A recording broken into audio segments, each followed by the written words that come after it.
Good afternoon, all of you. Thank you so much for being here today. We're here today because we are one community, bound together by this city that we all love. We are united in every aspect that you can think of. We're here because we love each other. We're here because we care for each other. Your presence says that no to hate, no to division, no to segregation of any kind. Your presence shows that you care for your neighbors, to our Somali neighbors, to our community members, to our doctors, to our nurses, to those who make a difference in this community, to those who stand together, to those who feed our children. Thank you so much for being here. We are really glad and happy that you're here. This is not about the Somali community. This is about each one of us, each one in this community, telling them that we all belong and we are here to stay as one community who are going to build this community together and make sure that St. Cloud is the best place that anyone can wish to live. Our mayor is here, our senators are here, elected officials are here, the local community members are here. We are really glad that you are here. God says in the Holy Quran, Ya ayyuhan nas, O mankind, inna khalaqnakum min dhakarin wa untha, that we have created you from man and female. وَجَعَلْنَاكُمْ شُعُوبًا وَقَبَائِلَ لِتَعَارَفُوا, and that we have made you into people and tribes so that you may know each other, not that you may hate each other, not that you may value each other over the other, that we have created you as equal people who belongs to everywhere they live. So welcome and thank you very much for showing that you care about your neighbors no matter what color they are, what tribes they are. Their background doesn't matter. What matters is that they are human. Look around you, the person next to you. They have very different background, very different place that they came from. But they're here today because they care about the person who's sitting next to them. So thank you so much. I'll call Faiza as my first person.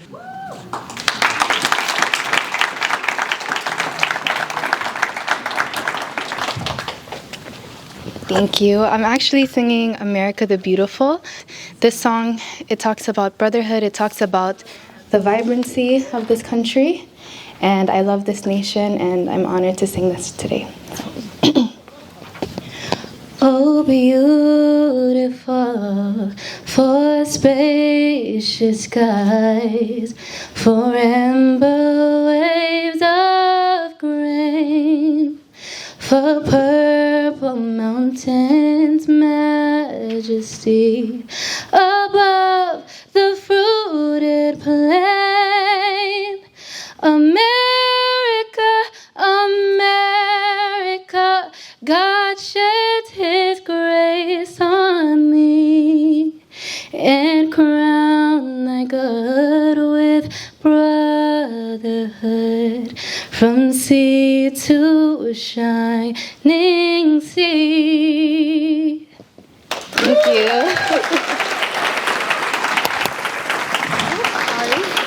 Thank you so much, Faiza. We really appreciate. America is a beautiful place for all of us to love and care for.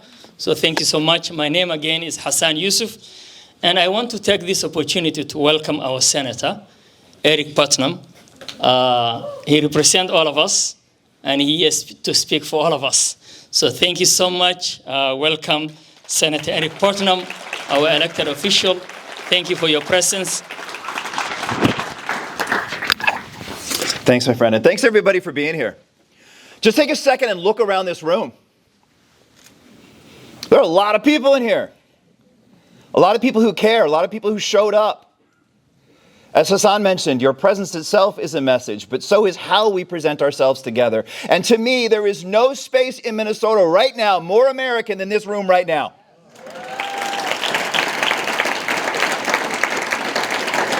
That is our responsibility and our task, to live up to the dream of America. And America is not defined by where you come from.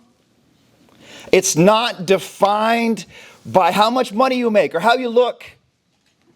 America is more than its political boundaries, and citizenship is an awful lot more than a piece of paper.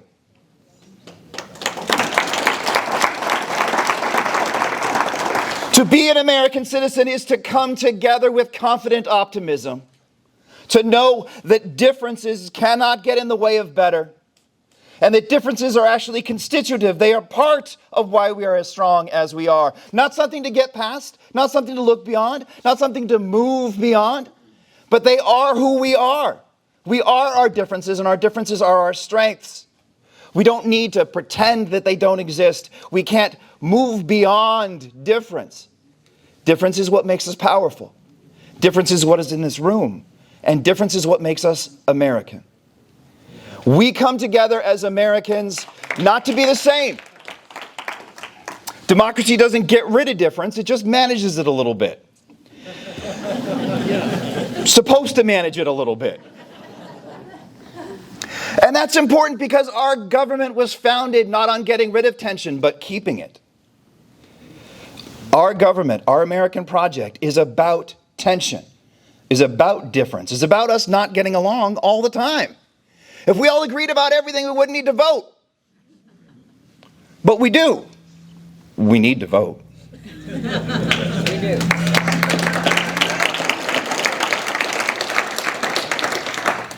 But my point is that so often when we talk about our political discourse, we talk about getting past differences. That's not the point. The point is to live in them and still get along with your neighbor.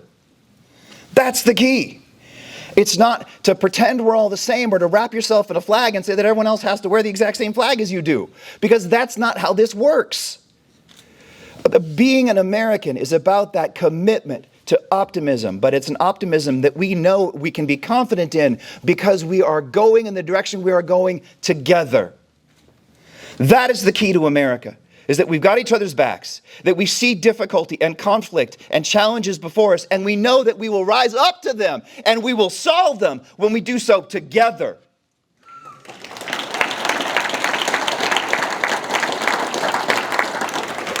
And that's what all of you in this room are doing right now. There's no great policy proposal. There's no thing we're figuring out right now. We're just hanging out in a room together, hoping, thinking about how things could be better if we just loved each other a little bit more. That is a beautiful thing and a beautiful moment. And that's why I said this is the most American space in all of Minnesota right now. This moment, you people in this room with your hopes and your commitment and your care. We don't have to agree. We're not supposed to agree, but we damn sure better care. Because that's what makes us Americans, that's what gives us hope, and that's why we're here together. And I could not be more proud of this community than I am right now.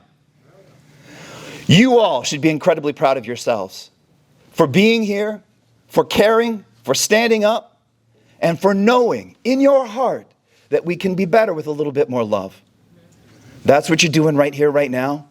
Let's keep it going. You guys are awesome.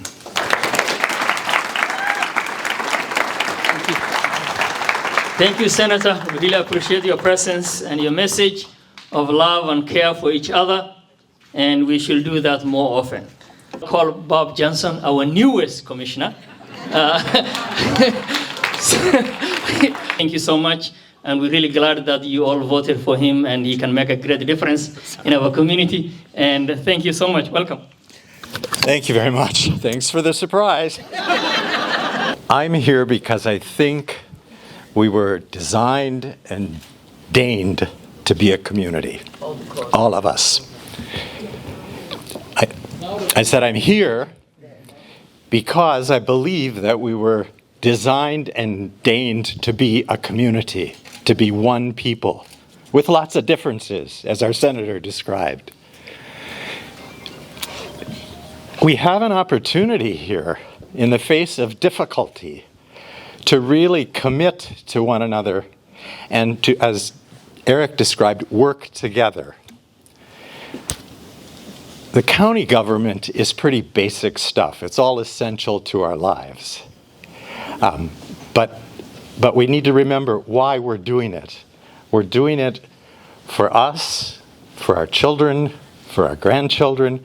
We're trying to create the world that is supposed to be. And I think there isn't one person anywhere who doesn't have some beauty, some talent, something they can't contribute. And what we need to do is help one another draw that out of each other and put it to good work. And thank you all for being here. I really appreciate it. And I really appreciate you asking me to come up here. Again, surprise. You do look like terror clock. Thank you so much. Pope, thank you so much. We didn't mean it to be a surprise. And we wanted every level of government in our environment, in our city, to speak. And eventually, before we scheduled for Terrell, but she was not here. So thank you so much. We appreciate your presence, not only the commissioner, but all of you. So thank you so much. And now I'm going to call also our new council member, Dr. Huda Ibrahim. Dr. Huda Ibrahim is a special person. She came to this city long time ago, and she started from a very low level, education-wisely, up to now. She's a PhD holder. She wrote some books, Snow, From Somalia to Snow. So if you don't know Snow, you contact her. Thank you, Hassan. I'm a proud St. Cloudian.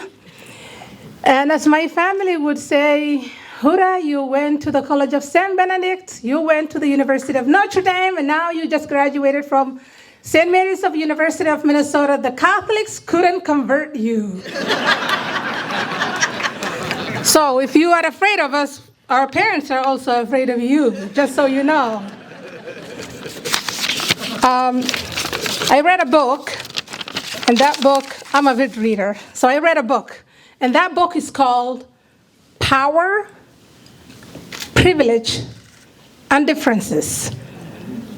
And in it, I believe, it's in chapter 3, it says, if you want to end racism, you should end sexism, patriarchy, ageism, and all of the isms, because the system that creates one also created the other.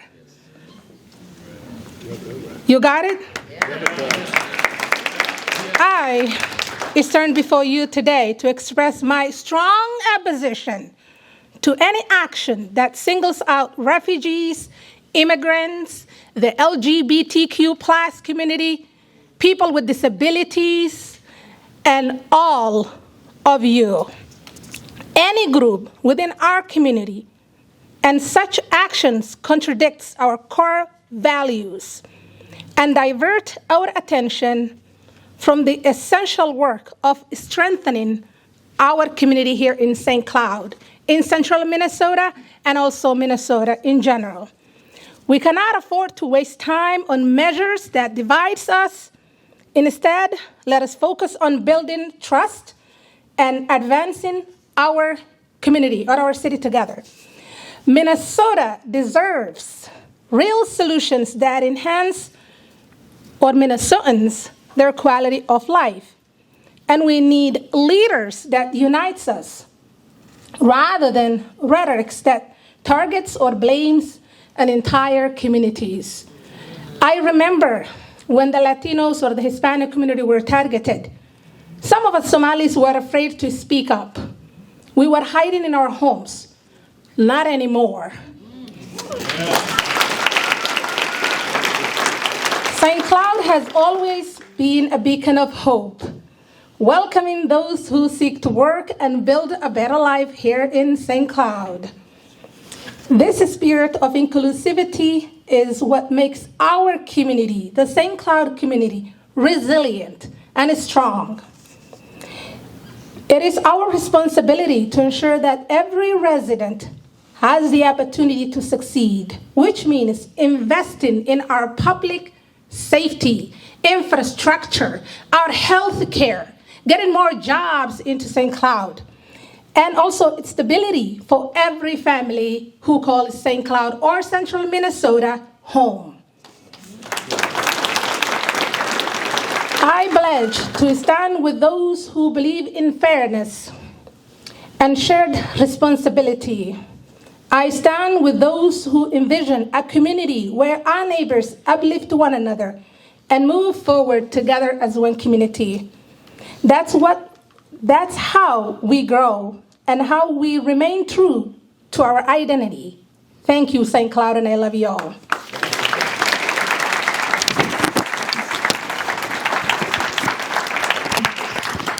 Thank you, Dr. Huda. We appreciate your presence and the message of love and unity that you inform us. Thank you so much. Continuing with our program, we'll try to be quick so that the community can mingle and know each other's background and talk to each other. So I'm going to call Dr. Johnson Harris from the district. And while he's coming, I want to take this opportunity to thank our police chief, who is here with us as a community member and as our police chief. So thank you for keeping us safe. Thank you.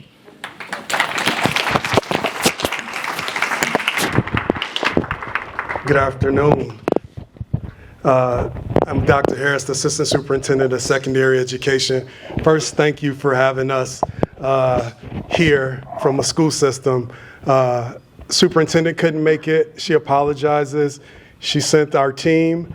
When I was asked, I was like, I want to bring all our folks that are here up and talk about how diversity makes this community rich, right? And when you look at this room, that's a combination of this.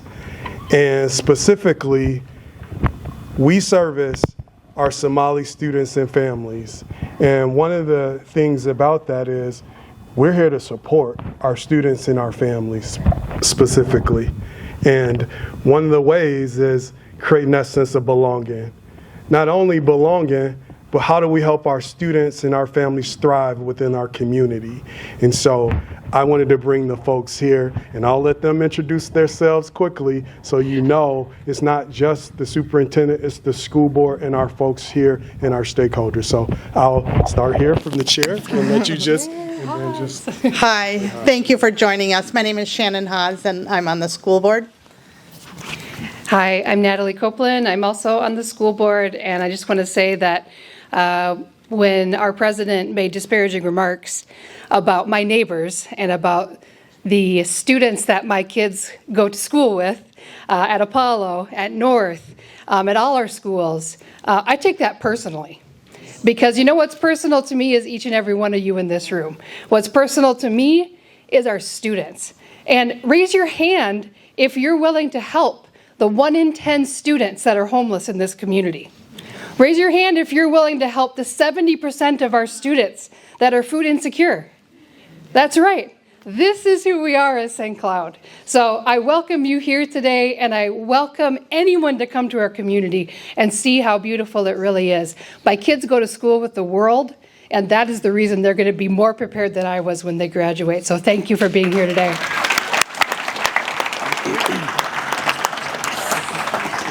Good afternoon, Zach Dorholt with the school board, and it's just refreshing to see, again, how our community can come together and rise above the noise and ridiculousness that continues to be thrown at our community and to our friends.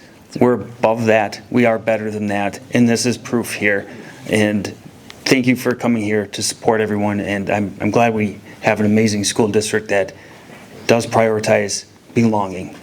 Because that's what works. We're all connected here, right? And we're going to prioritize that moving forward too.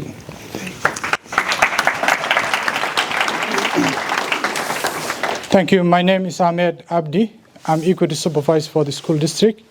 And as equity, I have to fight against the injustice. So I will keep fighting, and this increases and widens my fight against any disparity that comes to any community. So this has happened in the past, and it's happening now to the Somalis. But in history, U.S. had this history in the past. So it's all about humanity. We have to fight against it together.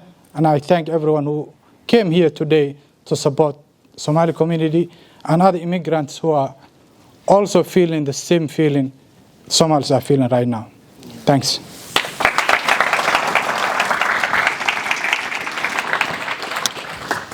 Nope, I'll hand it back over to you. I wanted our whole team to talk. Thank you, Doctor. Really, thank you, Nabi. Thank you so much. The Somali community has many professionals. For example, when I was a teacher at Tech High School, I had students of all colors, all backgrounds. So we are contributing to this community in many different ways. We cannot be defined by few people who make mistakes, just like any other community cannot be defined by few people who make mistakes. So we need to understand that. And thank you so much, the school board, the school cabinets for coming here to show their support to the community that they serve all the time. So thank you so much. Now I'm going to call a young man, a tall guy that you all know, Abdi Daisane. Many of you have known him. Some people call him handsome. I disagree. This is beautiful. This is beautiful. How you all doing? I have a prepared remarks, so I'll try to be.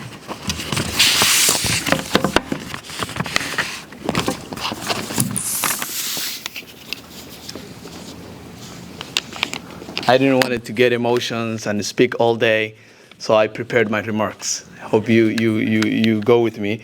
Good afternoon. My name is Abdi Daisane. That's D-A-I-S-A-N-E.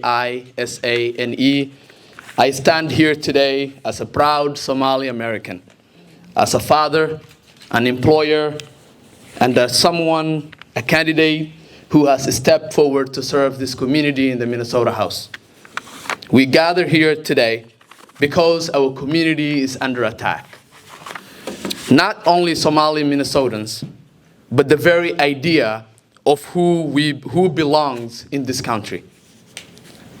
For nearly a decade, President Trump has singled out Somali Americans more than almost any other communities.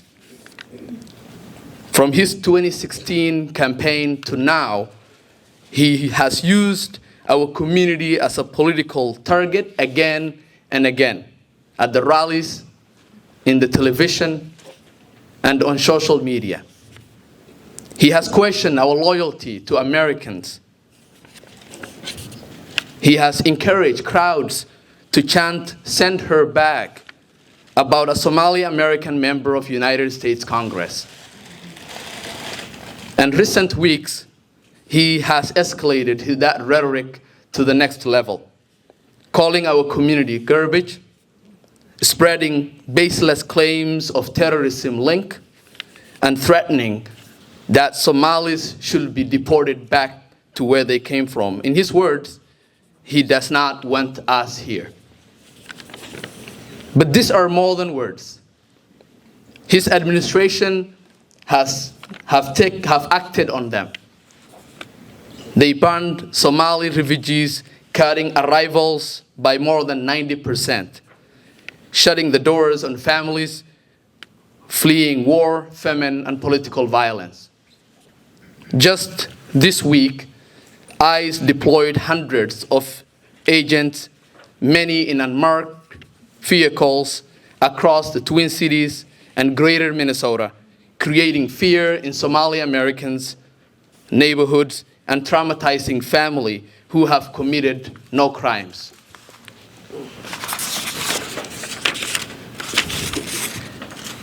They attempted to eliminate TPS, temporary protected status, a move that will have forced long-term Somali residents, many of whom who have lived here for decades, back into danger.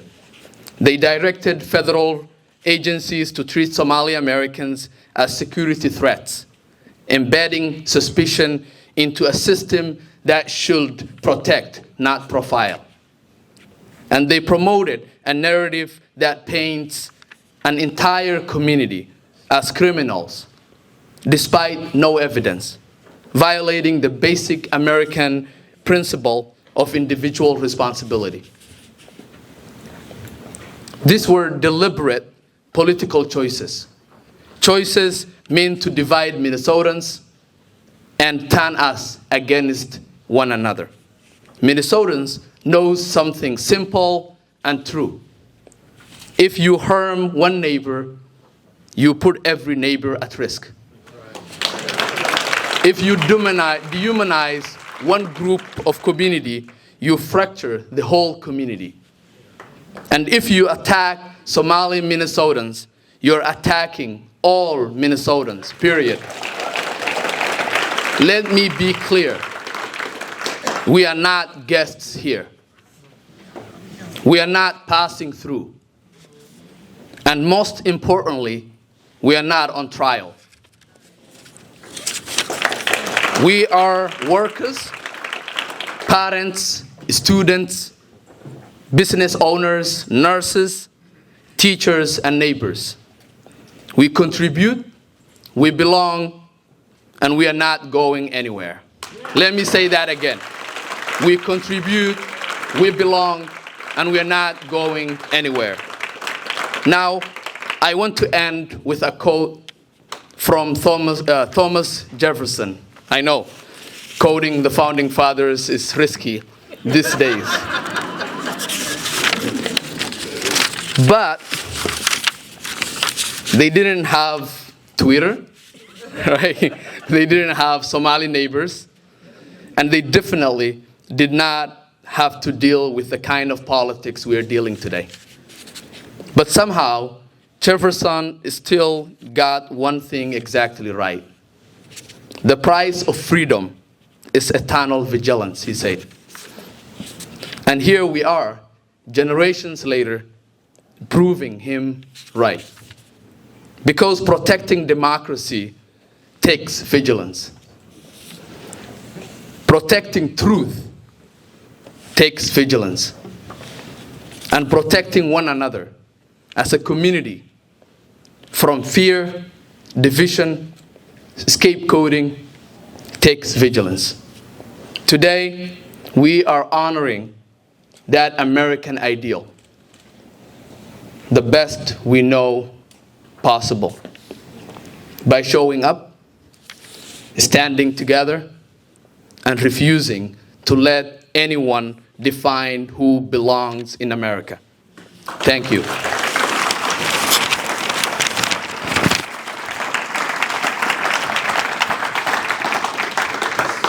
That was a nice speech and really a true speech. If you look at that speech, the reality is that there are some of your neighbors who are afraid to go shopping. There are some of your neighbors who are afraid to send their children to the school. There are some of your neighbors who are afraid to go to the shopping mall or to go to the mosque or to go to the church.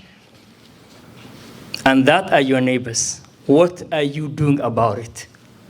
Have you gone to one of your neighbors and asked them, what is your situation? Have you eaten? Do you want me to go and help you shopping and protect you while you go shopping? That is what you need to do. This is not just a talk. It is a reality for some people in which they are hiding and afraid to go outside. With that note, I want to call a person who has real experience about this issue, who has faced atrocities before, and who knows what they are talking about. My sister, Sarah Hassan. She's not my daughter. Hassan is, but she helps feed children who are mostly Somalis. And in discreet, she puts food into their bags for them to eat on the weekend. Can you support a cause like that? Thank you.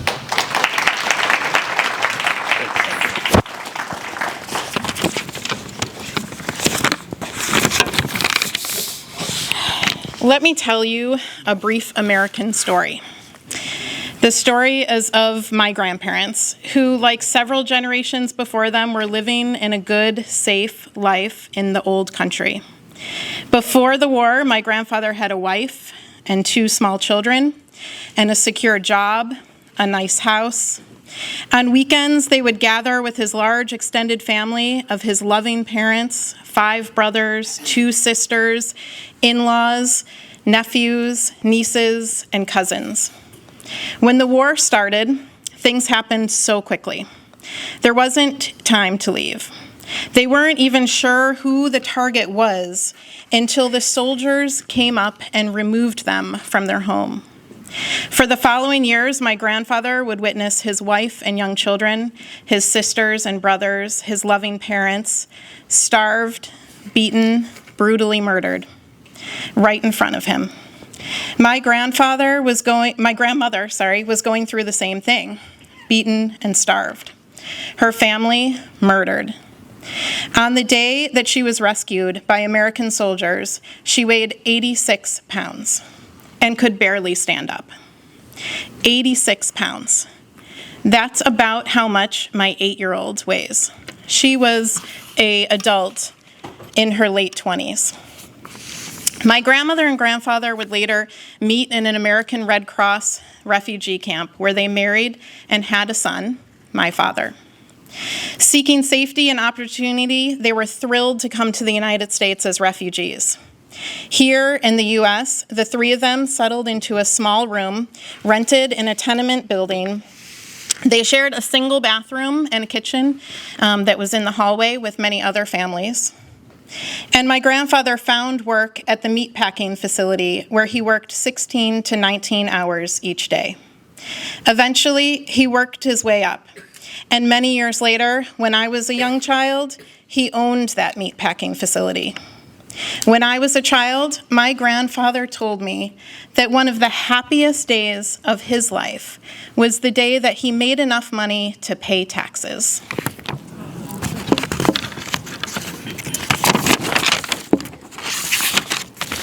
If you can see me telling this story right now, you probably guessed that I'm not Somali.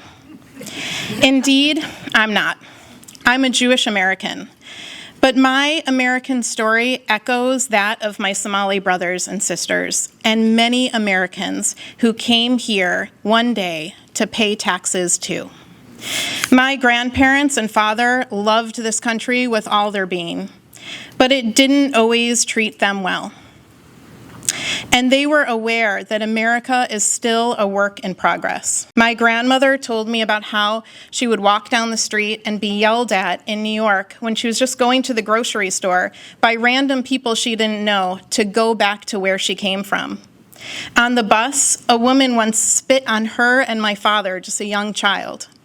They spent their whole life being treated differently because they had accents.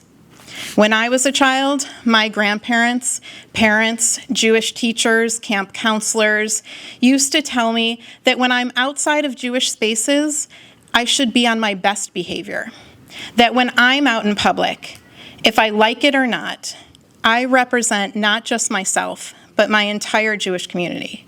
If a non-Jew saw me and my friends acting inappropriate, they may think poorly of all Jews. Imagine being a young child and feeling responsible for someone else's anti-Semitism. That's a big burden to hold, and that's one that I know our Somali children now hold too.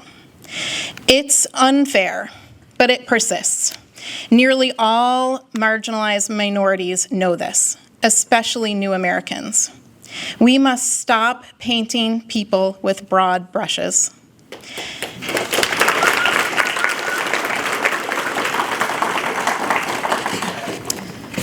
8 years ago, in response to a community need, I founded a nonprofit here in St. Cloud to help address food insecurity in our schools. The very first board member was a Somali American man. Since then, we've had countless volunteers and partners from the Somali community who have made this project truly possible. We have fed thousands of kids struggling with food insecurity, kids of all backgrounds. Last year, when the Feeding Our Future scandal broke, people became weary of our nonprofit too, even though we're a completely different type of organization and have never received any government funding. Our 990 tax forms, they're public information, prepared by an outside agency. We're transparent.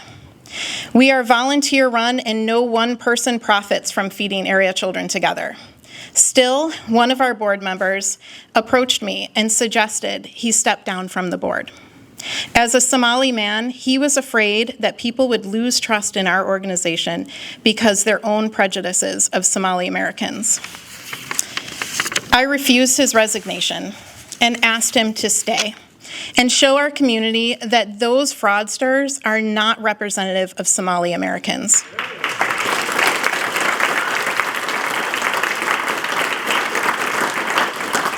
We are better together. We have some more work to do.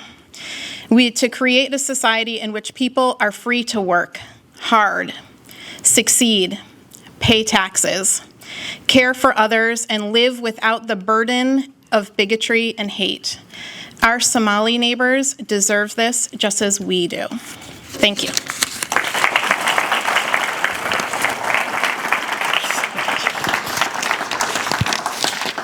Thank you so much, Sarah. That is really a touching story. I'm gonna call Bashir Abd. He's the executive director of Cairo, an organization that is helping refugees assimilate, learn, educated, become part of the community. So we appreciate what you do. So welcome.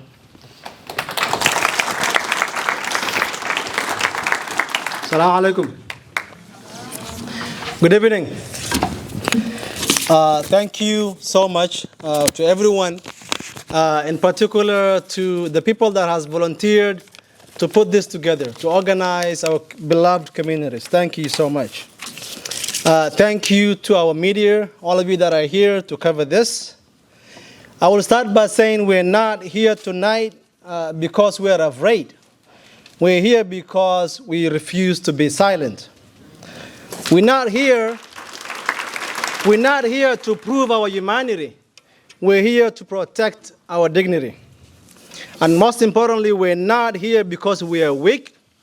We're here because we are strong and united.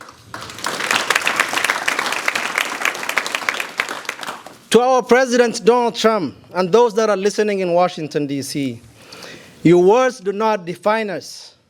They just expose your hate and bigotry. History has seen the likes of you before, those that have tried to shame our Irish communities, those who tried to exclude the Chinese, those who tried to deport Jews fleeing genocide, those who put Japanese Americans in camps, those who said Italians would ruin this country, and those who said Catholics would never be loyal. America rejected those voices then. Mr. President, we will reject yours today.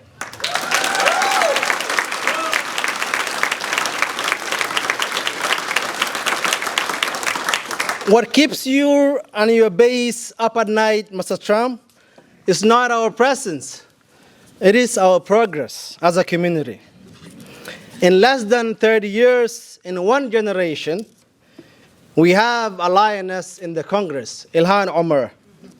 We have state senators and state representatives across America. We have city mayors and council members across America.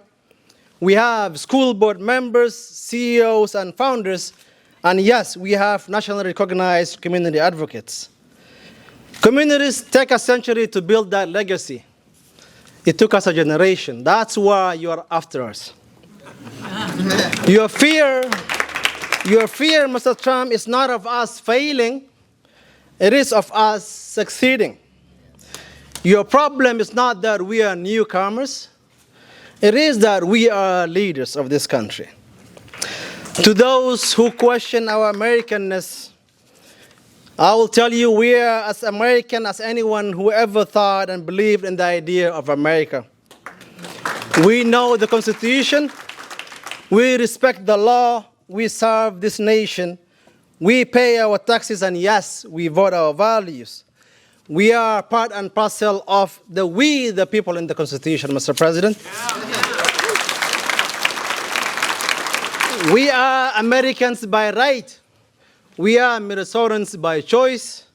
And we are Somali by heritage, all in one, Mr. President. To our allies that are here and beyond, Minnesotans of every race, faith, and origin, Thank you for standing with us. Our story, like Abdi said, is not a Somali story. It is a Minnesota story.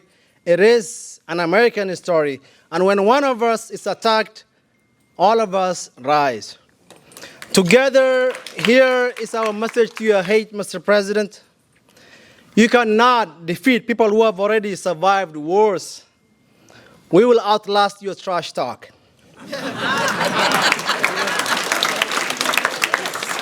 We were refugees, but we refused to be victims. We lost everything at once.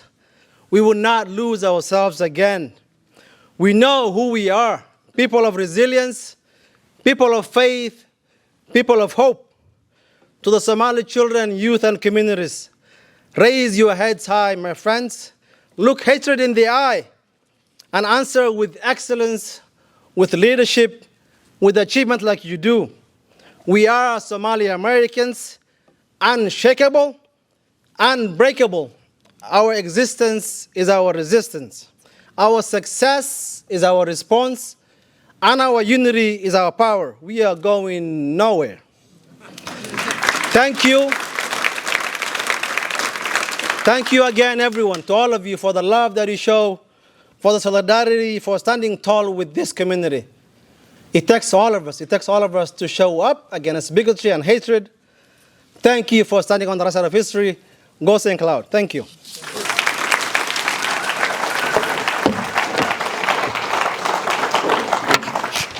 Thank you so much, Abdulqadir. Thank you so much. The reality is that we all came to this country at one particular time, and we are going to be neighbors to each other. And without coming together, without standing up for each other, then hate will win, and we'll all suffer together. We do not want that. Your silence should not be the course that brings St. Cloud down. Thank you so much. Let me call Amy, my great friend Amy Trobley.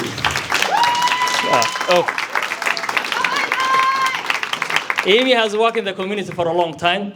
She almost became a Somali. Yeah. Oh my gosh, it's funny you say that. Actually, Daisane once told me I'm more Somali than some Somali people, and so I took that as a huge compliment. Thank you. And yes, I have been here for a long time. You know, I was born and raised right here in Central Minnesota. I remember this library when it used to be down there, and it was great. And this library is amazing too. And first of all, I just want to say thank you to each of you for choosing to show up today. You're here because you care about this community. You're here and you care about Central Minnesota. You care about our friends. You care about our families. And you care about our neighbors. No one forced you to be here. You chose to be here. And that's what I know and have always known Central Minnesota and St. Cloud to be. So thank you for taking the time to be here. This is my St. Cloud. So thank you. I'll start with a quote as well. This is by John Powell. He wrote The Power of Bridging. Bridging doesn't require that we always agree or that we abandon our beliefs, but that we recognize the person's humanity, engage in empathetic listening, and offer the dignity of belonging even when we differ. So I work at an organization called Initiative Foundation, and our mission is to empower people throughout Central Minnesota to build a thriving economy, vibrant communities, and a lasting culture of generosity.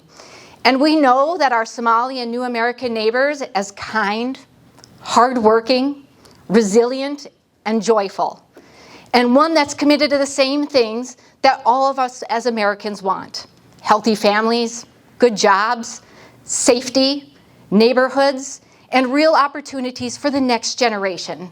These dreams are our dreams. These concerns are our concerns. We know that our Somali community is a strong part of Central Minnesota, and we will continue to stand by all of you and work with and alongside all of you.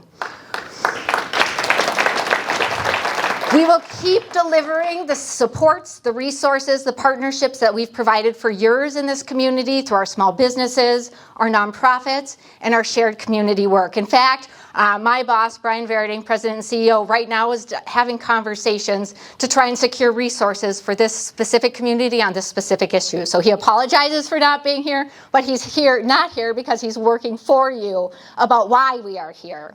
So we are your partners, your allies, and your supporters, not just in this moment of need, but always. So together we will keep building strong, vibrant communities, united Central Minnesota. Thank you again for showing up, for caring, for listening, and making Central Minnesota greater. Thank you. Thank you, Amy. Thank you so much. Thank you, Amy, for all of the services that you do for the community. We appreciate you. I want to call Mahmoud. Mahmoud is a well-known figure in St. Cloud. He has been here with us for a long time, and he is one of the first people actually to come to St. Cloud around 2000, right? Yes, so thank you. 1999. Many of you are not even here. Yes, thank you. Salaamu alaikum. Peace upon you. As Hassan said, my name is Mahmoud Mohammed. I was prepared to say too many things today, but my friends said all I want to say, or most of them. I wanna minimize what I was planning to say today. First of all, I want to speak about the deep concerns and deep hope. In recent years, we have witnessed some lawmakers, elected officials, to the highest authority to our country, use demeaning and dehumanizing language against weakest members of our society. Some legislators have even begun using our word. You know our word. The insult to the disabled people of our society. Not only refugees. We are on same boat. They started, those legislators, they started doing bad rhetorics against the weakest link, like Somalis, Venezuelans, Iraqis, Afghanistanians, and many other weak nations destroyed by proxy wars. But their agenda was bigger than that. Their agenda was to start dividing us. Number one, they started from these weaker minorities in our community. Then they move it or increase it, their hate to reach, to disabled people in this country. That is scary. If you look or read pre-Second World War history, you will find Nazis were targeting the weakest people, dividing the German community into smaller pieces and killing those they want to kill, and thinking of creating super race. That is what they are doing today. And it will hit this country soon if we don't stop them. Thank you, Mahmoud Mohammed. The important thing is that we all are one family. And without caring for each other, without being there for each other, listen to what Sarah was saying, my sister. Try to comprehend that information of how lucky her grandparents were. If you have not gone through something like that, you will not understand. So it is by listening to others. So in the near future, we are going to put Somali people in the library, and then you can borrow them. And then you can talk to them and ask them anything you want. So we are going to do that. In the meantime, I want to call Pastor James, and you better listen to what Jesus said when he speaks. Thank you. Thank you. Thank you. Good afternoon. This is America. This is the land of the free. But it's the home of the brave. What does it require to participate and exist in the land of the free? You have to be brave. We are in a point in time that is not new to this country. It is not new to the people of this country. And now to the new people of this country, it's not new to you. This is America. And unlike any other place, we suffer in the tension of the wound together. We are here now together. And the lining that everybody is looking for in the midst of this moment and in the middle of this time is that this will make us family. For the word says, we are made brothers and sisters of adversity. And this is adversity. Nobody is going to stop and ask who wants to go out and harass Somalian individuals whether or not I'm from Somalia. No one is going to take the time to figure out if the dialect that I am using is from a place that they can recognize. They're not going to care where my mother, my father is from. They're not going to care about any of that. And to be honest, if they ask, I'm going to tell them the truth. I'm from Africa. Deal with it.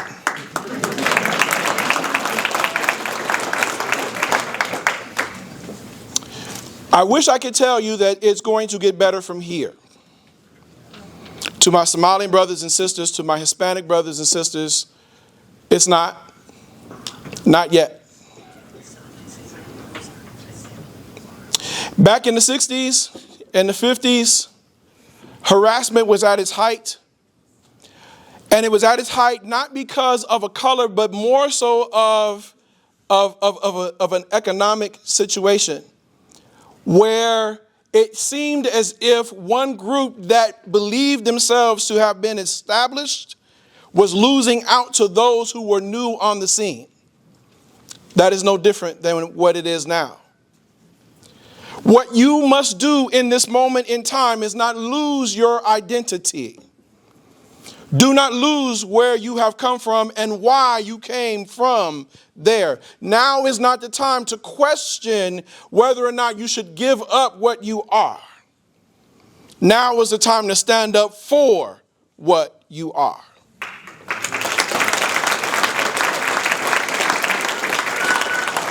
There isn't anything you're going to say, there isn't anything that you can do that is going to alter the way that some people feel about you. There isn't a move that you can make. There isn't a place that you can go. There isn't any changes that you can make that is going to change the way they feel. So decide today to be you. Don't worry about trying to be the best of what they think you need to be. Don't worry about whether you need to articulate better, speak English better, move to a different side of town, drive a certain kind of way, or act a certain kind of person because that you think will keep you safe. It shall not. So be you. Your identity is what makes this America.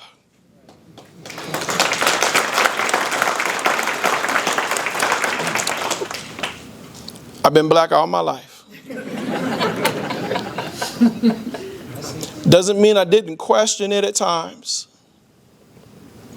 Doesn't mean that I wasn't worried about it. Doesn't mean that I didn't try and see if there was something that I could do in order to make people feel better about me. I've been in St. Cloud for 30 years. And it is my home. So when they talk about you, don't let them run you off from your home. Because they will talk about you. When they say bad things about you, when they sneer, when they look at you funny in the shopping mart, when they turn the other way or from a distance feel as if they have to remind you that you are not like them, smile. Thank them. Be confident in who you are.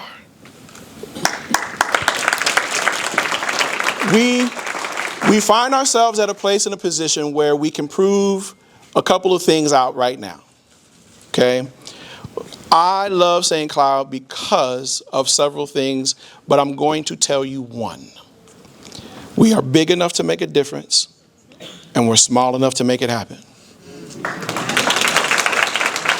In this room, you have seen state, county, local, community, and more in one meeting at one time. And when you walk out of this room, your family will have grown in measures that you will have not known before this time. So take this opportunity to establish relationships with people you didn't know when you came in here with, and be proud of the moment that we are going to all enjoy, that we're all going to celebrate. 7 years ago, me and the guy who's the highest ranking law enforcement officer in our city sat in a room with Muhammad and several other leaders and crafted an agreement that established a relationship that gives us an idea of how to handle these situations and circumstances. We did not see this then, but we know it now. And we did it for moments just like this so that we would have not just a piece of paper and a plan, but we would have relationships that would stand the test of time. Do not walk away from this moment. Do not cower in the midst of a threat. Fear is a thing, but faith is greater. Faith is the substance of things hoped for, the evidence of things not seen. See what is not here when you see the other stuff going on, and remember that we are better together.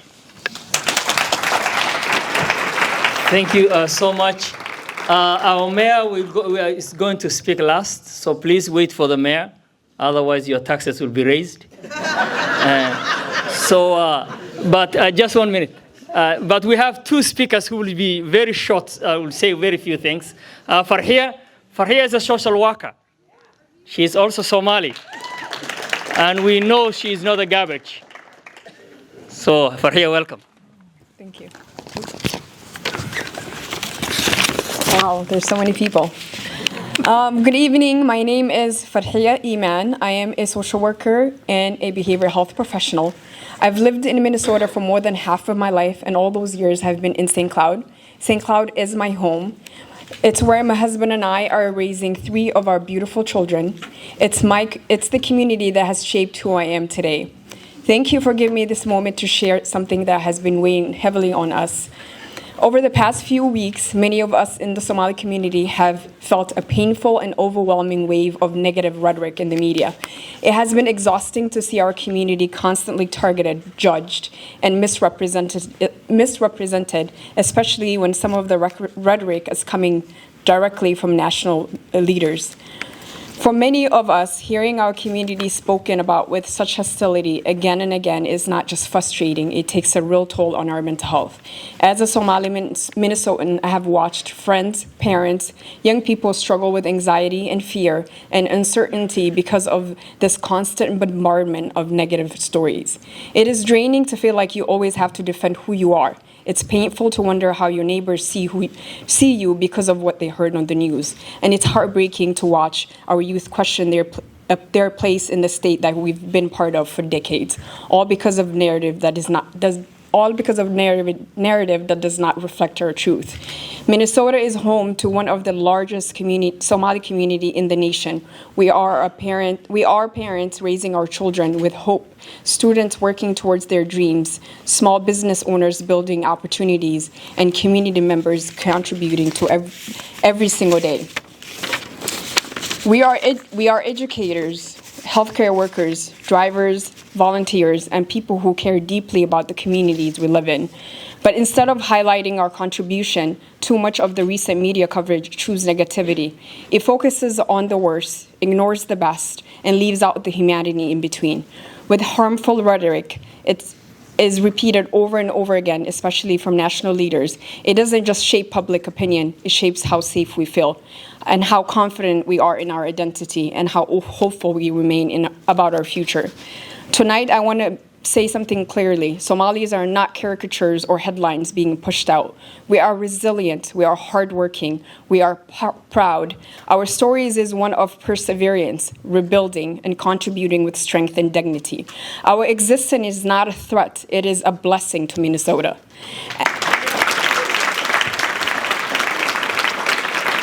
As neighbors and community members, we all have the responsibility to push back against harmful narrative, to uplift the truth, to choose compassion over assumption, to recognize our shared humanity, and to protect our mental well-being of communities who have already endured so much. To my Somali brothers and sisters, I see you, I am proud of you, no matter what the media or other leaders say, we know who we are, and no one is going to tear us down. And we will continue to stand together strong. Thank you.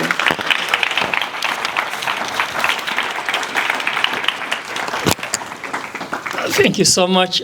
Before I call the mayor, I'm going to call Omar Podi. Omar Podi is a fixture in St. Cloud. Many people have seen him, know him, and he's just going to say us a short remarks. Sheikh Omar,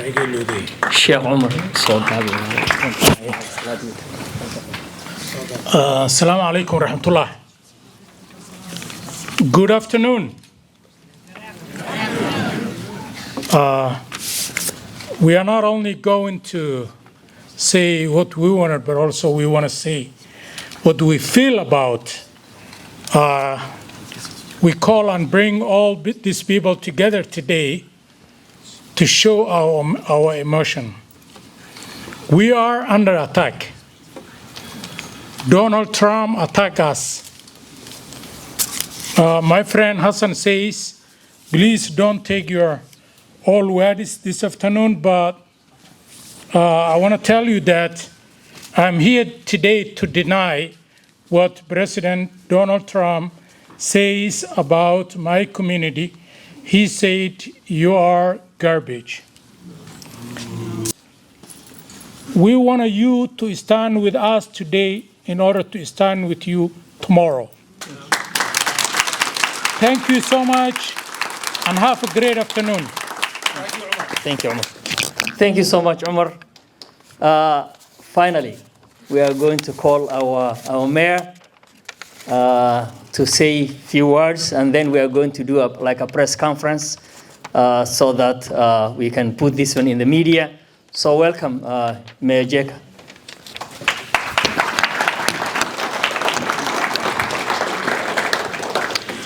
Well, good evening, good afternoon. Measure these so you can hear me, right? All right. It's great to be here today, unfortunately, under these circumstances when a community is under attack. Let me first start off by saying and stating the obvious, and I think we can all agree. Fraud is wrong. Fraud takes from the people that need it the most. And regardless of who you are, we cannot tolerate people committing fraud in our community, in our state, and in our country. And it doesn't matter if you're here or in the White House.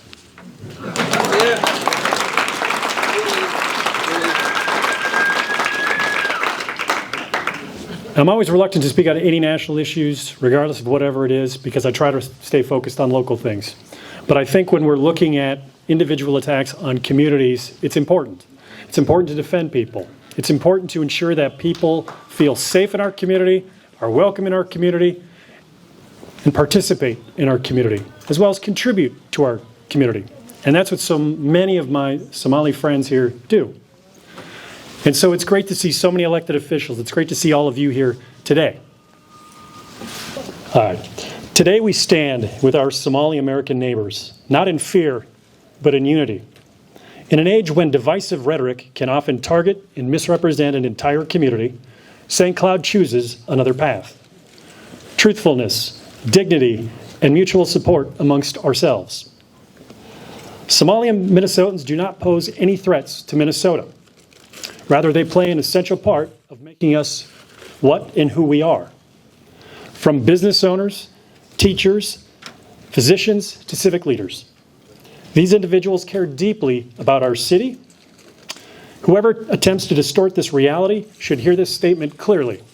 St. Cloud recognizes its Somali population, and so does our state.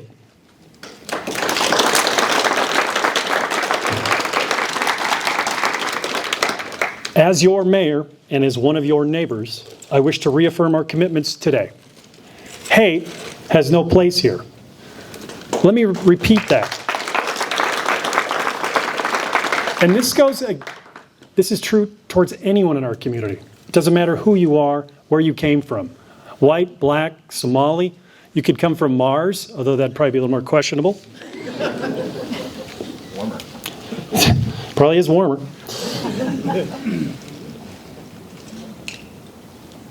No community will be used as a political scapegoat. Every resident will enjoy dignity and safety without exception. Let this moment serve as an announcement beyond St. Cloud. When hatred seeks to divide us, we come together.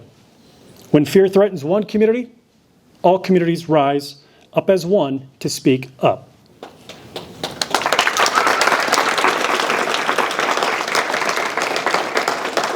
And when someone targets our neighbors, we stand firm as one united front against any attempts by individuals or groups who wish to hurt us or silence our voices.